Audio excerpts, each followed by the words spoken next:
A History of Rock Music in 500 Songs by Andrew Hickey. Episode 60, You Send Me, by Sam Cooke. We've talked before about how the music that became known as soul had its roots in gospel music. But today we're going to have a look at the first big star of that music to get his start as a professional gospel singer, rather than as a rhythm and blues singer who included a little bit of gospel feeling. Sam Cooke was, in many ways, the most important black musician of the late 50s and early 60s, and without him it's doubtful whether we would have the genre of soul as we know it today. But when he started out, he was someone who worked exclusively in the gospel field, and within that field he was something of a superstar. He was also someone who, as admirable as he was as a singer, was far less admirable in his behaviour towards other people, especially the women in his life. And while that's something that will come up more in future episodes, it's worth noting here. Cooke started out as a teenager in the 1940s, performing in gospel groups around Chicago, which, as we've talked about before, was the city where a whole new form of gospel music was being created at that point, spearheaded by Thomas Dorsey. Dorsey, Mahalia Jackson, and Sister Rosetta Tharpe were all living and performing in the city during young Sam's formative years, but the biggest influence on him was a group called the Soul Stirrers. The Soul Stirrers had started out in 1926 as a group in what was called the Jubilee style, the style that black singers of spiritual music sang in the period before Thomas Dorsey revolutionized gospel music. There are no recordings of the Soul Stirrers in that style, but this is probably the most famous Jubilee recording.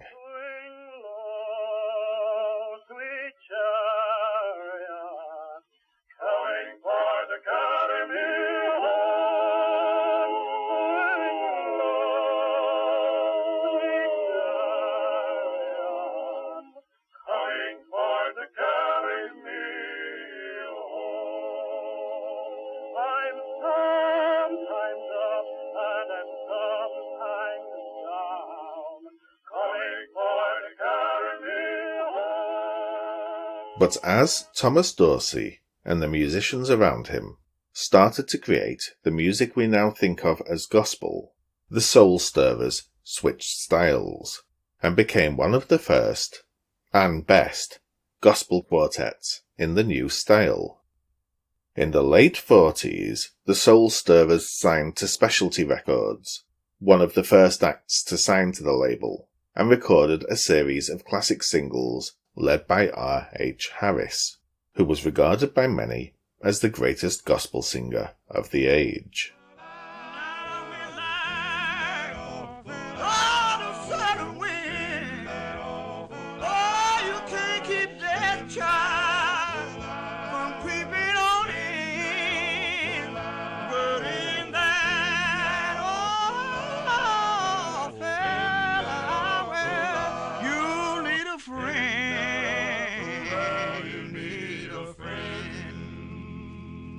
Sam Cooke was one of 7 children, the son of Reverend Charles Cooke and his wife Annie Mae, and from a very early age the Reverend Cooke had been training them as singers. 5 of them would perform regularly around churches in the area under the name the Singing Children. Young Sam was taught religion by his father, but he was also taught that there was no prohibition in the Bible against worldly success.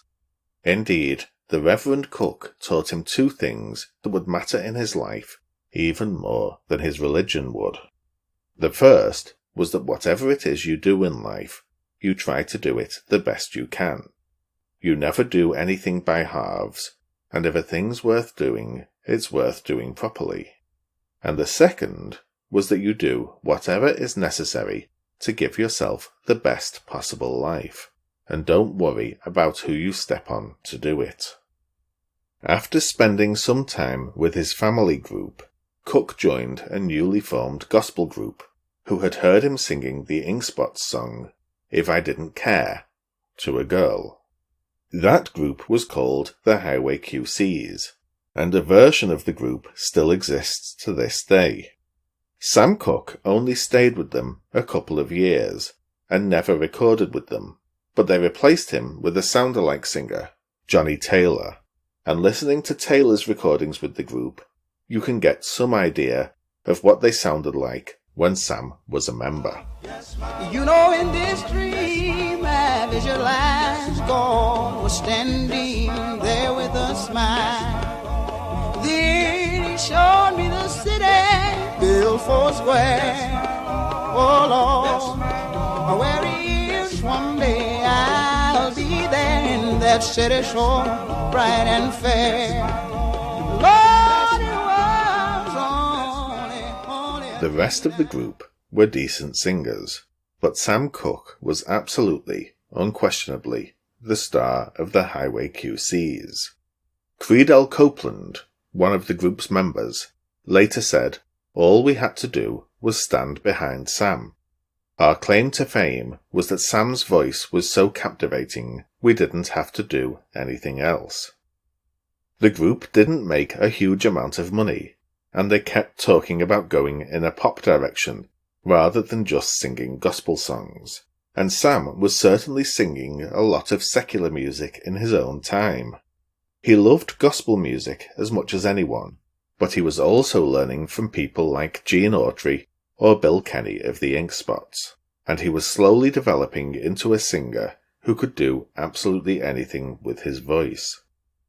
But his biggest influence was still R.H. Harris of the Soul Stirrers, who was the most important person in the gospel quartet field. This wasn't just because he was the most talented of all the quartet singers, though he was, and that was certainly part of it, but because he was the joint leader of a movement to professionalize the gospel quartet movement. Just as a quick explanation, in both black gospel and in the white gospel music euphemistically called Southern Gospel, the term quartet is used for groups which might have 5, 6, or even more people in them. I'll generally refer to all of these as groups, because I'm not from the gospel world, but I'll use the term quartet when talking about things like the National Quartet Convention, and I may slip between the two interchangeably at times. Just know that if I mention quartets, I'm not just talking about groups with exactly 4 people in them.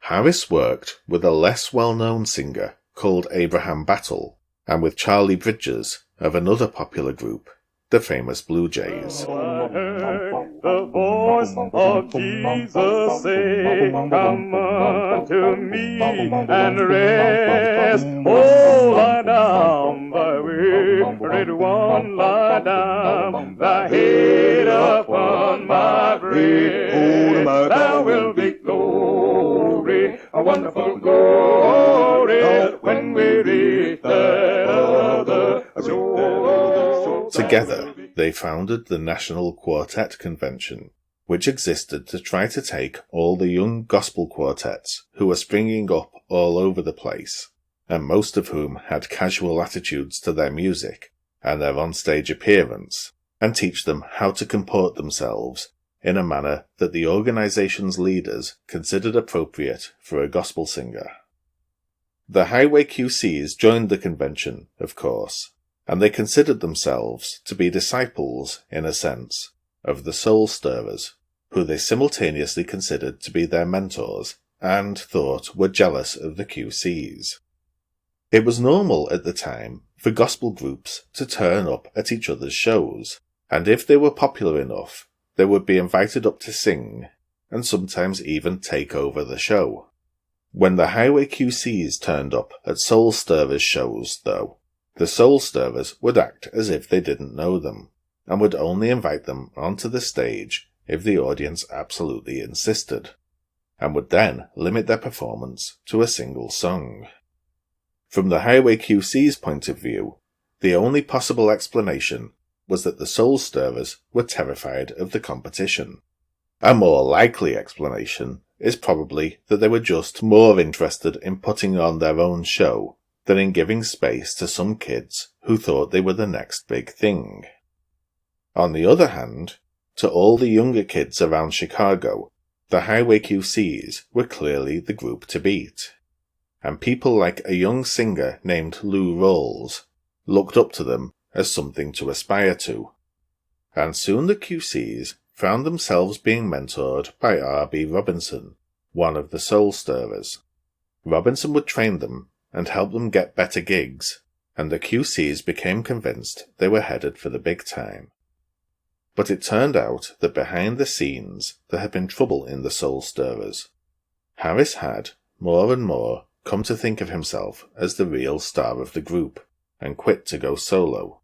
It had looked likely for a while that he would do so, and when Robinson had appeared to be mentoring the QCs, what he was actually doing was training their lead singer, so that when R.H. Harris eventually quit, they would have someone to take his place. The other Highway QCs were heartbroken, but Sam took the advice of his father, the Reverend Cooke, who told him, "Any time you can make a step higher, you go higher. Don't worry about the other fellow. You hold up for other folks, and they'll take advantage of you." And so, in March 1951, Sam Cooke went into the studio with the Soul Stirrers for his first ever recording session, 3 months after joining the group. Art Roop, the head of Specialty Records, was not at all impressed that the group had got a new singer without telling him. Roop had to admit that Cooke could sing, but his performance on the first few songs, while impressive, was no R.H. Harris.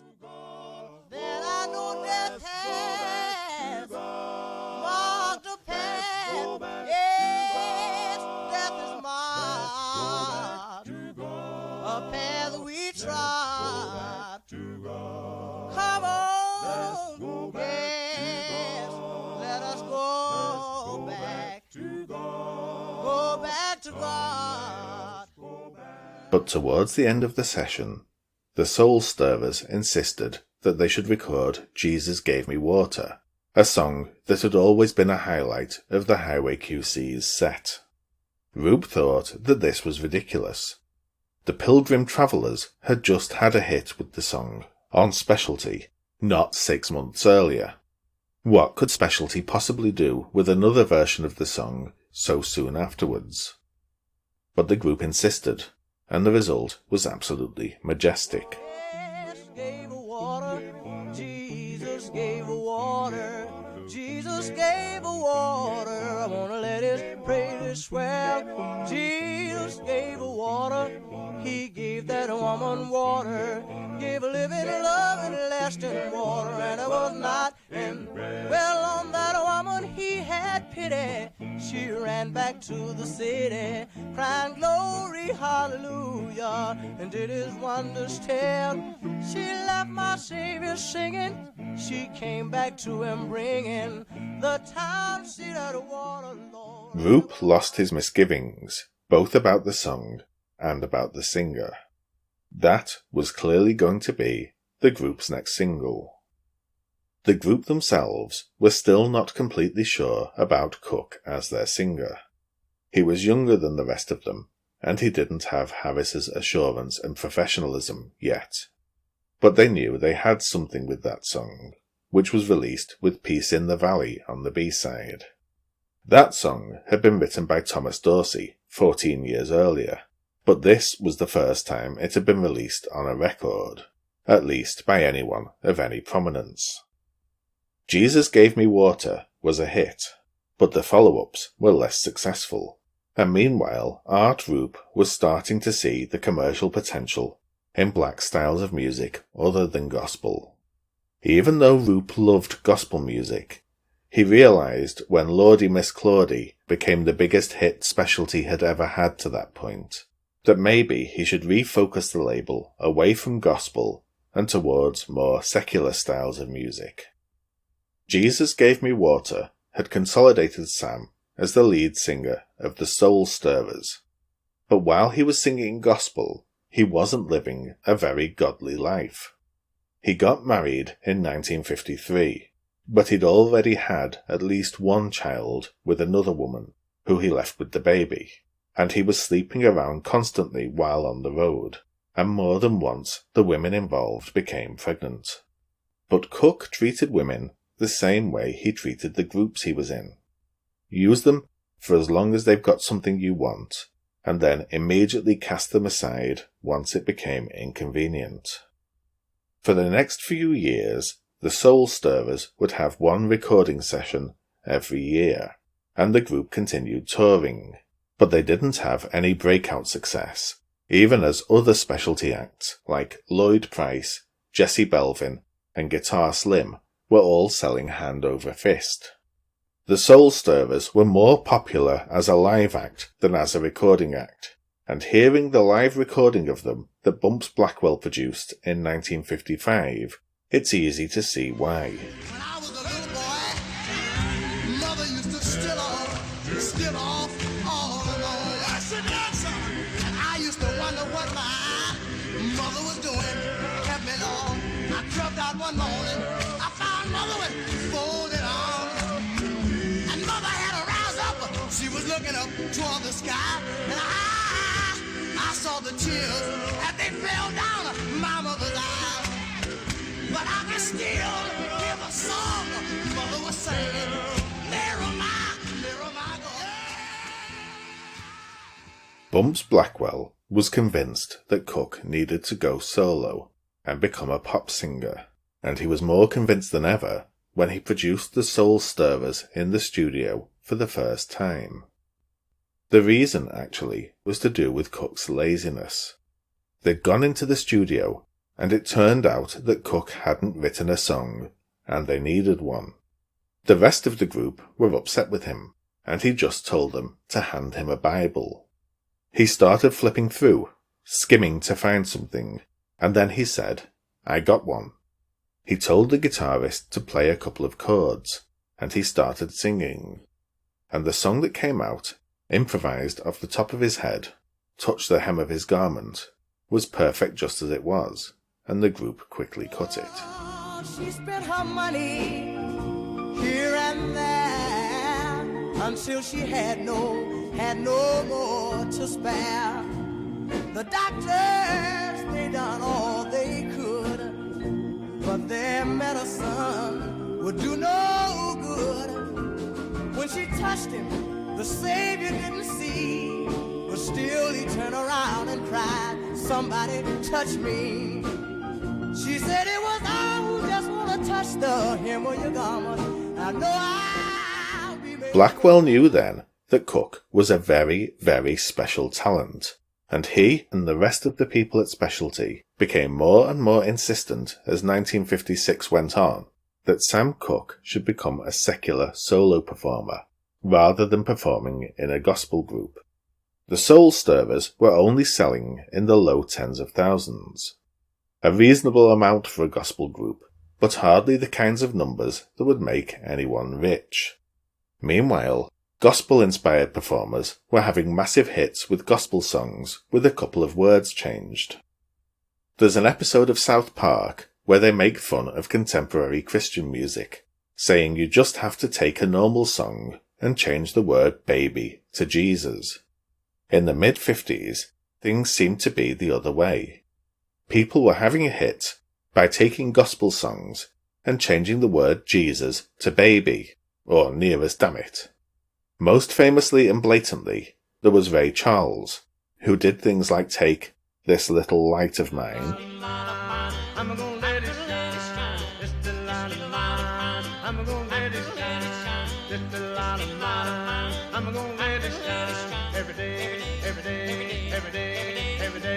every day, I'll let my little light shine. Well, Jesus gave me life, I'm gonna let it shine. Jesus gave me life, I'm gonna let it shine. Jesus gave me life, I'm gonna let it shine. Every day, every day, every day. and turn it into This Little Girl of Mine. Oh yeah, do you know that this little girl of mine, I want want you people to know this little girl of mine. I take her everywhere I go. One day I looked at my suit was new. I looked at my shoes and they were too, and that's why oh, love the little girl of mine. Do you know that this little girl of mine makes me happy when I'm sad? This little girl of mine. But there were a number of other acts doing things that weren't that much less blatant. And so Sam Cooke travelled to New Orleans to record in Cosimo Matassa's studio with the same musicians who had been responsible for so many rock and roll hits. Or rather, Dale Cooke did. Sam was still a member of the Soul Stirrers at the time, and while he wanted to make himself into a star, he was also concerned that if he recorded secular music under his own name, he would damage his career as a gospel singer without necessarily getting a better career to replace it. So the decision was made to put the single out under the name Dale Cooke and maintain a small amount of plausible deniability. If necessary, they could say that Dale was Sam's brother, because it was fairly well known that Sam came from a singing family. And indeed Sam's brother LC, whose name was just the initials LC, later went on to have some minor success as a singer himself, in a style very like Sam's. As his first secular recording, they decided to record a new version of a gospel song that Cooke had recorded with the Soul Stirrers, Wonderful. Yes, he is, and I know the man is wonderful. Yes, he is. Whoa, he's wonderful. I know the Lord, he's so wonderful. Oh, Lord. Whoa, he's been my mother, been my father too. There's no One quick rewrite later, and that song became, instead, Lovable. I know she's a, yes she is. I know she's lovable. Oh, yes she is. I know she's lovable, and I know she's lovable. Oh, yes she is. Whoa, she's just an angel. A sweet little angel to me. Around the time of the Dale Cooke recording session, Sam's brother LC went to Memphis with his own group, where they appeared at the bottom of the bill for a charity Christmas show in aid of impoverished black youth. The lineup of the show was almost entirely black. People like Ray Charles, B.B. King, Rufus Thomas, and so on. But Elvis Presley turned up briefly to come out on stage and wave to the crowd and say a few words. The Colonel wouldn't allow him to perform without getting paid, but did allow him to make an appearance, and he wanted to support the black community in Memphis. Backstage, Elvis was happy to meet all the acts, but when he found out that LC was Sam's brother, he spent a full 20 minutes talking to LC about how great Sam was and how much he admired his singing with the Soul Stirrers. Sam was such a distinctive voice that while the single came out as by Dale Cooke, the DJs playing it would often introduce it as being by Dale Sam Cooke, and the Soul Stirrers started to be asked if they were going to sing Lovable in their shows. Sam started to have doubts as to whether this move towards a pop style was really a good idea, and remained with the Soul Stirrers for the moment. Though it's noticeable that songs like Mean Old World could easily be refigured into being secular songs, and have only a minimal amount of religious content. This is a mean old world to live in all by yourself. This is a mean old world to live in all by yourself. Oh, yes it is. This is a mean world in which to be alone, without a friend, kindred, or even a home. This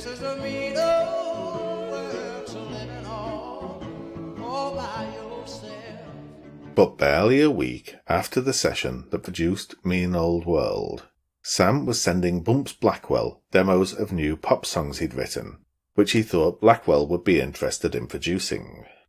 Sam Cooke was going to treat the Soul Stirrers the same way he'd treated the Highway QCs. Cooke flew to LA to meet with Blackwell and with Clifton White, a musician who had been for a long time the guitarist for the Mills Brothers, but who had recently left the band and started working with Blackwell as a session player. White was very unimpressed with Cooke. He thought that the new song Cooke sang to them, You Send Me, was just him repeating the same thing over and over again. Art Rupe helped them whittle the song choices down to 4. Rupe had very particular ideas about what made for a commercial record.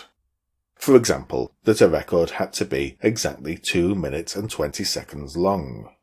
And the final choices for the session were made with Rupe's criteria in mind. The songs chosen were Summertime, You Send Me, another song Sam had written called You Were Made For Me, and Things You Do To Me, which was written by a young man Bumps Blackwell had just taken on as his assistant, named Sonny Bono. The recording session should have been completely straightforward. Blackwell supervised it, and while the session was in LA, almost everyone there was a veteran New Orleans player. Along with Cliff White on guitar, there was Rene Hall, a guitarist from New Orleans who had recently quit Billy Ward and the Dominoes and acted as instrumental arranger. Harold Batiste, a New Orleans saxophone player who Bumps had taken under his wing and who wasn't playing on the session but ended up writing the vocal arrangements for the backing singers.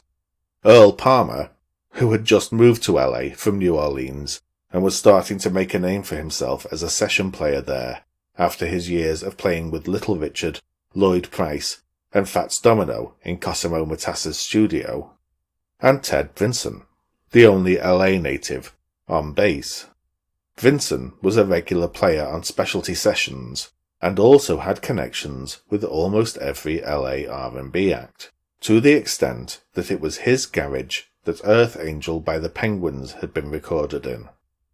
And on backing vocals were the Lee Gotch Singers, a white vocal group who were among the most in-demand vocalists in LA. So this should have been a straightforward session, and it was, until Art Rupe turned up just after they'd recorded You Send Me. Darling, you send me. I know you send me. Darling, you send me. Honest you do, honest you do, honest you do. Whoa, you thrill me. I know you thrill me. Darling, you thrill me. Honest you do. Rupe was horrified that Bumps and Batiste had put white backing vocalists behind Cooke's vocals.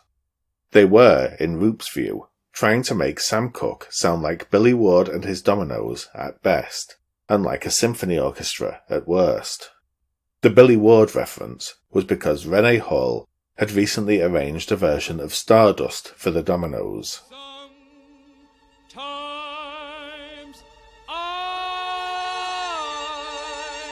wonder why I spend the lonely night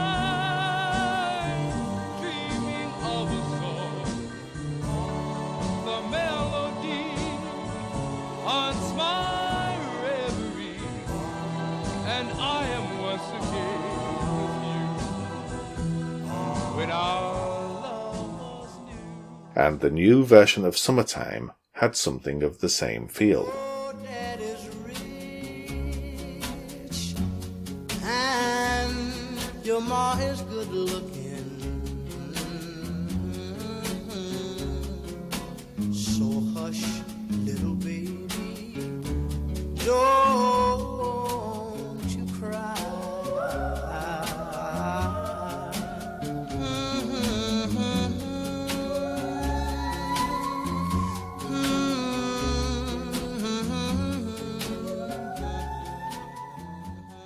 If Sam Cooke was going to record for Specialty, he wasn't going to have white vocalists backing him. Roop wanted black music, not something trying to be white, and the fact that he, a white man, was telling a room full of black musicians what counted as black music was not lost on Bumps Blackwell. Even worse than the whiteness of the singers, though, was that some of them were women. Roop and Blackwell had already had one massive falling out, over Rip It Up by Little Richard. When they'd agreed to record that, Blackwell had worked out an arrangement beforehand that Roop was happy with, one that was based around piano triplets. But then, when he'd been on the plane to the session, Blackwell had hit upon another idea, to base the song around a particular drum pattern.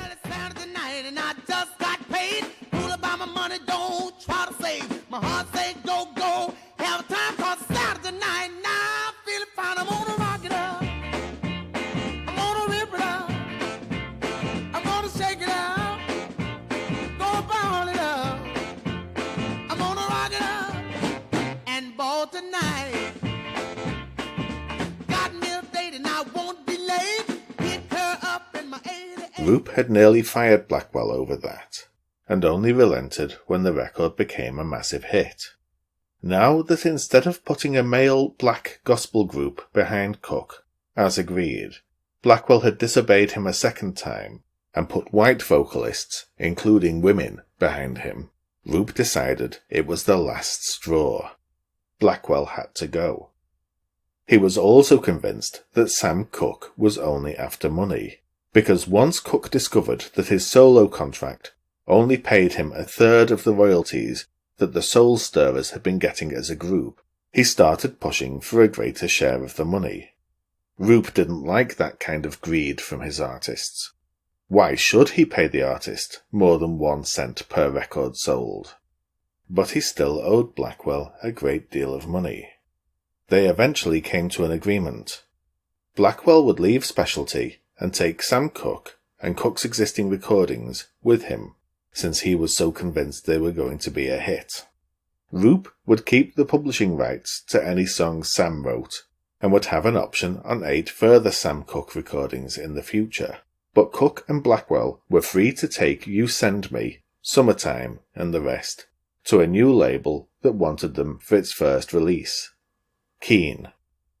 And while they waited around for Keen to get itself set up, Sam made himself firmly a part of the Central Avenue music scene, hanging around with Gaynell Hodge, Jesse Belvin, Dootsy Williams, Guji Rene, John Dolphin, and everyone else who was part of the LA R&B community.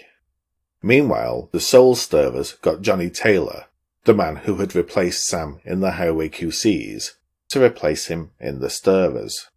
While Sam was out of the group, for the next few years he would be regularly involved with them, helping them out in recording sessions, producing them, and more.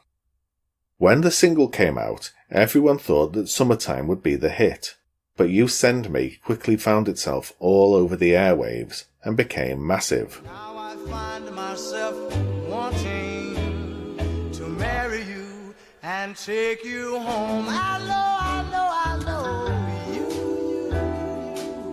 send me. I know you send me. Oh, you send me. Honest, you do.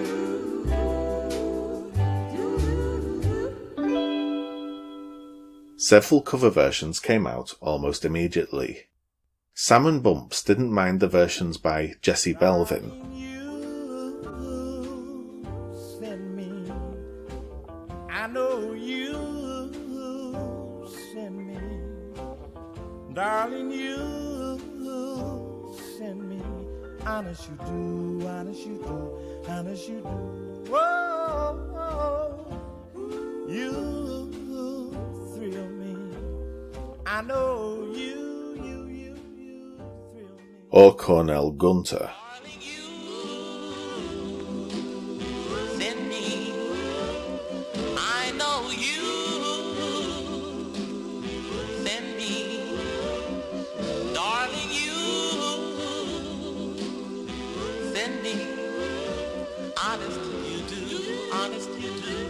honest you do. Whoa, whoa, whoa, you thrill me. They were friends and colleagues, and good luck to them if they had a hit with the song. And anyway, they knew that Sam's version was better. What they did object to was the white cover version by Teresa Brewer.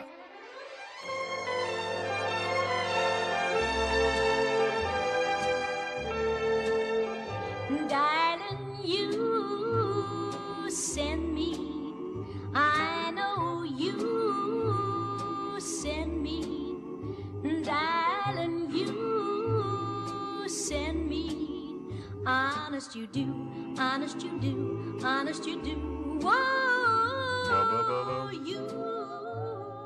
Even though her version was less of a sound-alike than the other LA R&B versions, it was more offensive to them.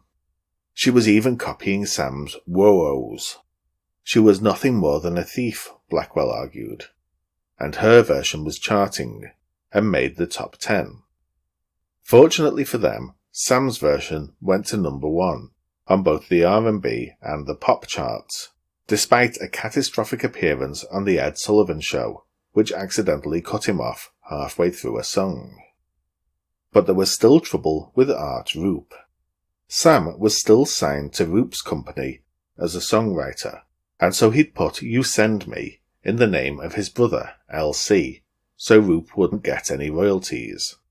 Roop started legal action against him, and meanwhile he took a demo Sam had recorded, I'll Come Running Back to You, and got Renee Hall and the Lee Gotch singers, the very people whose work on You Send Me and Summertime he'd despised so much, to record overdubs to make it sound as much like You Send Me as possible.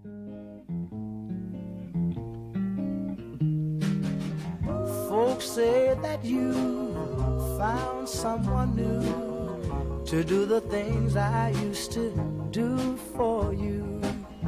Just call my name, I'm not ashamed. I'll come running back to you. Can't sleep at night, I can't eat a bite. When you were mine. And in retaliation for that being released, Bumps Blackwell took a song that he'd recorded months earlier with Little Richard, but which still hadn't been released, and got the specialty duo Don and Dewey to provide instrumental backing for a vocal group called The Valiants, and put it out on Keen.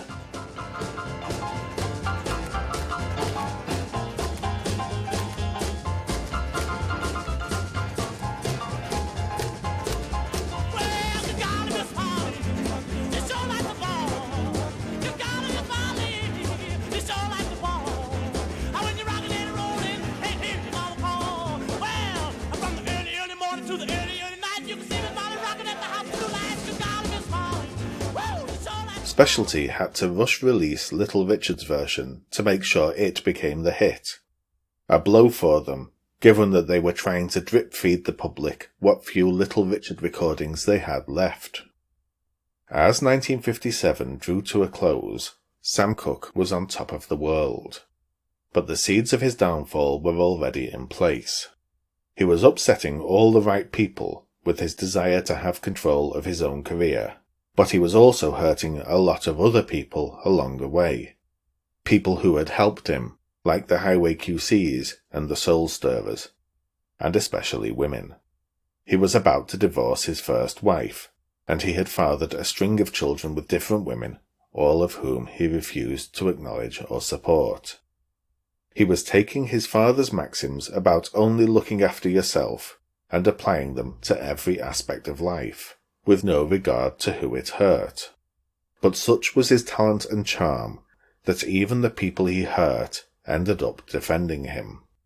Over the next couple of times we see Sam Cooke, we'll see him rising to ever greater artistic heights, but we'll also see the damage he caused to himself and to others. Because the story of Sam Cooke gets very, very unpleasant. A History of Rock Music in 500 Songs is brought to you by the generosity of my backers on Patreon. Each week, Patreon backers will get a 10-minute bonus podcast. This week's is on Little Darling by the Gladiolas. Visit patreon.com/Andrew Hickey to sign up for as little as $1 a month. A book based on the first 50 episodes of the podcast, From Savoy Swingers to Clock Rockers, is now available. Search Andrew Hickey 500 Songs on your favourite online bookstore or visit the links in the show notes. This podcast is written, produced and narrated by me, Andrew Hickey. Visit 500songs.com, that's 500 the numbers songs.com, to read transcripts and liner notes and get links to hear the full versions of songs excerpted here. If you've enjoyed the show and feel it's worth reviewing, please do leave a review wherever you get your podcasts. But more importantly, tell just one person that you liked this podcast. Word of mouth, more than any other form of promotion, is how creative works get noticed and sustain themselves. Thank you very much for listening.